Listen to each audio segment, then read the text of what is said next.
Revisaremos el rol que tienen diversos órganos en el metabolismo energético del ser humano, así como sus necesidades de combustible. La supervivencia del organismo depende de la actividad integrada de todos los sistemas de órganos, a su vez coordinada por los sistemas endocrino y nervioso. ¿Qué significa esto? Que aunque existe un órgano central en el metabolismo energético y en la homeostasis general de nuestro organismo, que es el hígado, este necesita de la colaboración de otros sistemas como son el sistema endocrino y el sistema nervioso. Hay billones de células las que forman un organismo humano y estas células están distribuidas entre los diversos tejidos y órganos de este organismo, donde ellas se especializan en diferentes funciones. Entonces, en esta clase vamos a recordar algunos órganos y cuál era la función que estos cumplían en el metabolismo energético y también cómo estos órganos se adaptaban a las diferentes situaciones nutricionales que se enfrenta el organismo humano durante el día. Órgano que estudiamos a través de todo el módulo de metabolismo, porque es un órgano central. Nosotros vimos que el hígado es capaz de regular la glucosa sanguínea a través de la captación de glucosa después de una comida que contenga carbohidratos, ¿no es cierto? Porque posee esta actividad de enzima que es la glucoquinasa, que es capaz de fosforilar a la glucosa y de esa manera atrapa a la glucosa en el interior. Y una vez que esa glucosa está en el interior de la célula hepática, el hígado la convierte a glucógeno en el caso de que haya que rellenar los almacenes de glucógeno, pero también la deriva a la glucólisis, donde finalmente el piruvato se va a transformar en acetil-CoA y ese exceso de acetil-CoA va a ser convertido en ácidos grasos y los ácidos grasos después los va a convertir en triglicéridos, es decir, almacenes de ácido graso. ¿Ya? También el hígado participa en las grasas de la dieta, en la digestión de las grasas de la dieta a través de la secreción de ácidos biliares y sales biliares. Por otro lado, el hígado recibe prácticamente toda la sangre que viene del estómago y del intestino, es decir, es un filtro, ¿no es cierto?, de los nutrientes que están entrando a nuestro organismo y de esa manera el hígado puede rápidamente metabolizarlos para regular su presencia en el sistema en general. Además, permite depurar fármacos y otras sustancias tóxicas de la sangre. Por otro lado, el hígado va a convertir los grupos amino que están siendo liberados principalmente del catabolismo de los aminoácidos, los va a convertir en urea, ¿ya? Es decir, en un compuesto que es mucho menos tóxico que el amoníaco. Se resume lo que sería el metabolismo energético que ocurre en una célula hepática. Entonces nos vamos a poner en dos situaciones. La primera situación sería un ayuno. ¿Qué pasa en el ayuno? En el ayuno va a haber una hipoglicemia y eso va a activar a que se liberen ciertas hormonas. ¿Ya? La principal va a ser el glucagón, que va a ir a activar en el hígado la liberación de glucosa. ¿Cómo lo hace? A través de dos mecanismos. La ruptura del glucógeno, es decir, va a haber liberación de glucosa desde el glucógeno. Esa glucosa va a ser enviada a la circulación. Pero antes que se acabe el glucógeno se va a activar otro mecanismo que es la gluconeogénesis, es decir, el hígado tiene la capacidad de sintetizar de nuevo glucosa. ¿Ya? Entonces, esa glucosa que independiente del mecanismo que se active va a llegar a glucosa 6-fosfato y el hígado, como también el riñón, tienen una enzima que se llama glucosa 6-fosfatasa que permite desfosforilar a la glucosa 6-fosfato, convertirla en glucosa. Y esa glucosa va a salir rápidamente a la circulación. En el caso del hígado, a través del transportador GLUT2, que es un transportador de glucosa considerado más bien de difusión facilitada. Es decir, sigue el gradiente, en este caso, del metabolito. Por otro lado, el lactato que está llegando al hígado también va a ser convertido a glucosa a través de este mecanismo que es su conversión a piruvato por la enzima lactato deshidrogenasa. Y también podemos obtener piruvato desde ciertos aminoácidos, principalmente alanina, que es transformada a piruvato a través de una transaminasa. Y eso lo van a ver cuando vean el módulo de aminoácidos y de proteína. ¿Qué otra cosa ocurre? Estamos en ayuno. Se va a activar también la lipólisis a nivel del tejido adiposo, entonces se van a empezar a romper los triglicéridos, se van a liberar ácido graso más glicerol. Y ese glicerol puede ser utilizado en el hígado y ser transformado a dihidroxiacetona fosfato. Y esa dihidroxiacetona fosfato es un intermediario de la glucólisis que entonces va a ser convertido, ¿no es cierto?, a glucosa. ¿Qué hacemos con los ácidos grasos ahora que están llegando en gran cantidad al hígado debido a esta lipólisis que está ocurriendo en el tejido adiposo? Bueno, el hígado los va a oxidar a través de la beta-oxidación, pero hay suficiente energía ya en el hígado, por lo tanto, ese acetil-CoA va a ser derivado hacia la síntesis de cuerpos cetónicos, el tercer combustible que pueden utilizar algunas células durante el ayuno y la inanición. ¿Ya? Entonces esa sería una situación de ayuno. Ahora pongámonos en la otra situación, una situación postprandial. ¿Qué es lo que hace el hígado con este exceso de nutrientes que están llegando a través de la circulación portal? Ya, otra vez, ¿cuáles son estos nutrientes? Gran cantidad de glucosa, gran cantidad de ácidos grasos también podrían estar entrando, ¿no es cierto? ¿Por qué? Porque van a llegar kilomicrones que están trayendo, ¿no es cierto?, el resto de ácidos grasos que quedaron en su interior a la forma de triglicéridos. ¿Ya? Veamos qué pasa con la glucosa. Entonces la glucosa entra, va a ser fosforilada rápidamente por esta enzima que sabemos que es la glucoquinasa, que tiene una gran capacidad. Es de poca afinidad, pero tiene gran capacidad. Por lo tanto, la glucosa rápidamente fosforilada se convierte en glucosa 6-fosfato, que lo que hace el hígado va a rellenar su almacén de glucógeno en caso de que este, ¿no es cierto?, no esté completo. Va a seguir la glucólisis, se va a convertir en piruvato, ese piruvato en la mitocondria se convierte en acetil-CoA, algo se va a usar para energía, pero también este acetil-CoA se va a empezar a acumular. Entonces lo va a derivar, en este caso, hacia la formación de ácido graso. También están entrando ácido graso, como les decía, desde los kilomicrones. ¿Y qué ocurre con esos ácidos grasos? Bueno, el hígado puede convertirlos y transformar estos ácidos grasos a triglicéridos. Los triglicéridos van a ser empaquetados en las lipoproteínas VLDL y estas van a ser enviados a los diversos tejidos. ¿Ya? Y si hay que guardar, se va a guardar en el tejido adiposo. Por otro lado, el acetil-CoA también va a ser utilizado para la síntesis de colesterol. ¿Ya? Nosotros vimos que la síntesis de colesterol se autorregula, es el mismo colesterol el que está regulando su síntesis, ¿ya? O sea, no depende tanto de la dieta. Y ese colesterol también puede ser almacenado, ¿no es cierto?, en las LDL o convertido a ácidos biliares, sales biliares, para que ayuden a la emulsificación y a la digestión de la grasa. Metabolismo energético es el páncreas.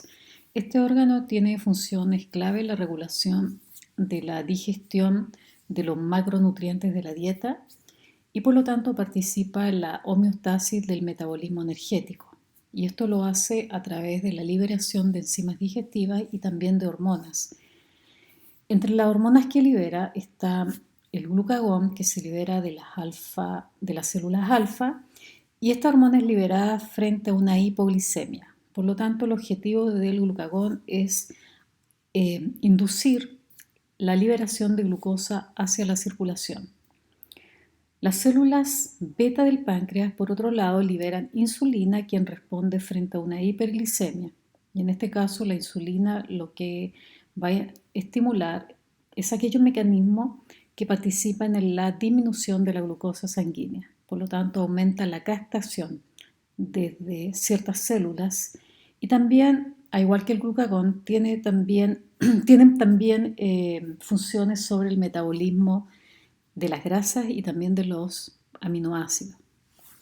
Y hay otros dos tipos de células, las células delta y la epsilon, que nosotros no vimos en esta clase, pero podemos decir que también participan de alguna manera en el metabolismo energético. La somatostatina, entre una de las funciones que tiene, es regular la secreción de glucagón e insulina. Y por otro lado, esta hormona, la grelina, que se libera de las células epsilon del páncreas, tiene que ver con la sensación de hambre. Una función principal del páncreas es producir enzimas digestivas que se envían al intestino delgado para la hidrólisis de nutrientes complejos. Entre las secreciones pancreáticas están los zimógenos, que son enzimas que se liberan en forma inactiva. Por lo tanto, una vez que estén en el intestino delgado, se van a encontrar con mecanismos que las hidrolizan y liberan la parte activa de la enzima. Y entre estos zimógenos está el trixinógeno, que va a dar origen a la tripsina, quimotrixinógeno, que va a dar origen a la quimotrixina, ¿ya? Son enzimas que actúan sobre polipéptidos. Y así está la proelastasa, la proproteasa E, procarboxipeptidasa A y B. Todas participan en la digestión de los polipéptidos que llegan desde la dieta. Y enzimas activas son la alfa-amilasa, que actúa sobre los almidones, la lipasa pancreática, sobre los triglicéridos, y también hay enzimas que van a degradar los ácidos nucleicos, como RNasa y DNasa. Entre otras proteínas está la colipasa, que es necesaria para que la lipasa pancreática actúe adecuadamente. Y dado que la secreción pancreática en su mayor proporción es una solución acuosa, contiene bicarbonato, sodio y cloruro. El riñón o los riñones son otro órgano que participan en la homeostasis de la glucosa, ¿ya? Este órgano, además de utilizar glucosa para su propio metabolismo, es capaz de sintetizar glucosa a través de gluconeogénesis. Y además es importante en la reabsorción de toda la glucosa que está siendo filtrada desde la sangre, ¿ya? Por ejemplo, ustedes pueden ver acá que si entran 90 miligramos de glucosa, ¿ya?, a la arteria renal, sale desde la vena renal 90 miligramos de glucosa, es decir, la reabsorción de glucosa es total, ¿ya? Ese es un rol fundamental que tiene el riñón. Y eso puede verse perjudicado cuando hay un exceso de glucosa en la sangre. Y es lo que pasa en las personas diabéticas, que se empieza a observar cierta glucosuria, o sea, presencia de glucosa en la orina. Este mecanismo de producción de glucosa es inhibido por insulina. Recordemos que insulina en el fondo no activa la gluconeogénesis, más bien la va a inhibir. Y quien activa la gluconeogénesis en el riñón es la adrenalina. Glucagón no tendría un efecto sobre este mecanismo en las células renales. El principal aminoácido que utiliza el riñón para la síntesis de glucosa es la glutamina, ¿ya? Y eso lo van a ver en el módulo siguiente. En el glomérulo renal se sabe que en condiciones fisiológicas un transportador sodio dependiente, SGLT2, reabsorbe la mayor parte, de un 80 o 90%. Y el resto, el día del 20%, sería reabsorbido por este transportador SGLT1. Estos son transportadores que utilizan el gradiente de sodio para poder transportar la glucosa hacia el interior de la célula renal. Y luego, esta glucosa es devuelta gracias a transportadores como GLUT1 y GLUT2, que son transportadores de difusión facilitada. Acá se muestra en esta imagen la sodio-potasio ATPasa, que estaría ubicada en la membrana basal de la célula renal y es la que permite mantener, como ustedes bien sabrán, el gradiente sodio-potasio en cada una de las células de nuestro organismo. Ahora la función del intestino delgado. La principal función es la absorción de nutrientes desde el tracto gastrointestinal y para ello requiere altos niveles de energía. En el intestino, por ejemplo, hay un rápido recambio celular. la mucosa intestinal, ¿no es cierto?, está siendo recambiada, regenerada, especialmente en el intestino delgado, por lo que se requiere un alto suministro de aminoácidos para la biosíntesis de proteínas y de nucleótidos para la formación de ácido nucleico, con la consecuente formación de nuevas células. También se requiere energía para la absorción de nutrientes mediante el transporte activo, siendo así el mayor combustible metabólico del intestino delgado la glutamina, la cual se oxida parcialmente para la obtención de ATP y al mismo tiempo sirve como precursor para la síntesis de purinas y pirimidinas. Luego, en las células del colon, la energía sostiene en gran parte de la degradación oxidativa de ácidos de cadena corta, como butirato, propionato, isobutirato y acetato. Estos ácidos sostienen del tracto intestinal en el que se han producido por las bacterias intestinales en la fermentación de los productos no absorbidos. Es así entonces que de esta manera se aprovechan este tipo de compuestos que de otra manera serían eliminados. Si se producen en una cantidad excesiva, pasarán a la circulación sanguínea para ser utilizados por el hígado. Los colonocitos, que son las células del colon, pueden sintetizar además cuerpos cetónicos a partir de estos ácidos y verterlos a la sangre para ser utilizados como combustible por los tejidos periféricos. El cerebro es un órgano bastante peculiar. ¿Por qué digo esto? Porque aunque representa no más del 2% de la masa corporal de un ser humano, puede llegar a utilizar hasta el 20% de la energía metabólica. ¿Dónde se utiliza esa energía metabólica? Hasta la fecha se creía que la sinapsis era la que ocupaba el mayor porcentaje de energía metabólica, es decir, estos terminales nerviosos donde las vesículas sinápticas viajan, se fusionan, liberan neurotransmisor y luego se reciclan, ¿ya? Esto estaría ocupando la mayor cantidad de energía, ¿ya? Entonces, se sabe que el cerebro es efectivamente un órgano metabólicamente frágil, ya que la caída de disponibilidad de combustible degrada rápidamente la función cognitiva e incluso puede llevar a un daño irreversible. Entonces, los terminales nerviosos son probablemente los lugares de esta vulnerabilidad, ya que no almacenan suficiente ATP. Necesitan sintetizar al instante ATP, ¿no es cierto?, para poder llevar esta actividad sináptica. De lo contrario, como decía, sufren una degradación aguda en el rendimiento, afectando entonces la función cognitiva. Es así que la capacidad de la síntesis de ATP para mantener la actividad sináptica de la red neuronal dependerá de la magnitud de los procesos metabólicos locales en reposo. Nosotros sabemos que las neuronas utilizan principalmente glucosa para llevar a cabo sus funciones. Sin embargo, durante un ayuno prolongado, durante una inanición, estas células se adaptan a la utilización de cuerpos cetónicos que están siendo sintetizados por el hígado. En esta diapositiva se muestra en forma bastante esquemática a una vesícula sináptica en amarillo y en azul estaría representado el citoplasma. La pregunta es cómo estas vesículas sinápticas, ¿no es cierto?, se rellenan de neurotransmisor. Para ello utilizan un mecanismo de antipor, es decir, existe un transportador de membrana que permite la entrada del neurotransmisor y la salida de protones.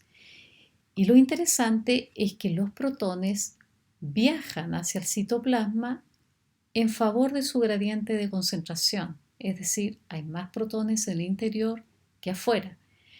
Pero lo contrario ocurre con el neurotransmisor, que está menos concentrado en el exterior, pero más concentrado en el interior de la vesícula, es decir, es transportado contra su gradiente de concentración. Entonces, la pregunta es, ¿qué mantiene este gradiente de protones? Ya que hace, ¿no es cierto?, que el pH en el interior de la vesícula sea mucho más ácido que en el exterior.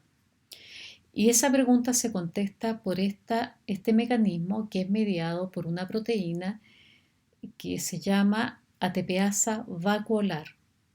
¿Ya? Esta ATPasa lo que hace, bombea protones hacia el interior de la vesícula gracias a la hidrólisis del ATP. ¿Ya? Por lo tanto, este mecanismo está utilizando bastante energía.